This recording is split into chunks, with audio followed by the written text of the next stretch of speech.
So ngayon magluluto ako ng cauliflower rice at meron tayong pusit. Ayan, wala nang laman yan. Pag nagluto ako ng pusit guys, kailangan walang laman yung loob at malinis. Ayan. So ngayon lulutuin ko lang to at ating ilalagay dito sa loob na luto na. And then, i-steam natin ito guys. So na yung ating cauliflower rice. Nilagyan ko siya ng isang pirasong itlog. Nilagyan ko lang siya ng kaunting Himalayan salt. Buuin na natin at palamigin. Ito na nga yung pusit natin guys. Nababad na natin ito sa Knorr seasoning. Merong black pepper. Luto na ito.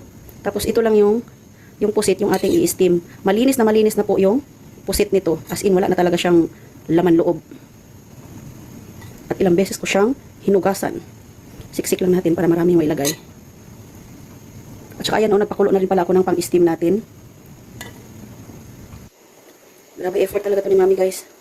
Nakita ko lang kasi to sa online. So gayahin natin. Why not gayahin natin? Kung nagawa nila at kaya nila, kaya ko rin, di ba? Kaya yun. Grabe guys, ang laki nitong pusit na to. Ayan, may laman na siya. Okay. Tapos yung ulo nito, balik natin sa loob. Ayan. Diba parang buo pa rin siya. Tapos ngayon kukuha tayo ng yung toothpick. Tusok natin. Ayan. Diba? Yan na siya guys. Oh, ito yung i-steam natin ngayon. So yun na guys, yung ating pusit na merong cauliflower rice with egg. So i-steam na natin ngayon yung pusit. Yan siya.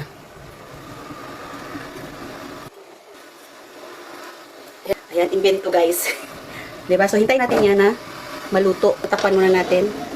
So, yan na guys, hanguin na natin ang ating pusit na na-steam. Wow! Okay, tapos yun yung food natin. May kamote, itlog, cucumber, at lettuce.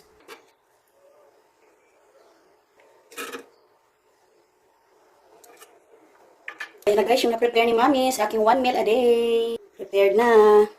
Ito na yung ating pusit na nilagyan natin ng cauliflower rice na may egg, tapos in-steam. So, titikman na natin. Parang buo pa din siya. Ayan yung laman niya. Unang kagat.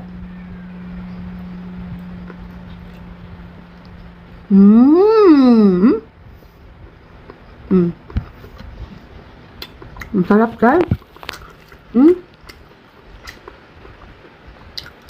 Pag in-steam mo talaga yung pusit, pag tapos hindi overcook, hindi siya matigas. Super yummy guys. Oh.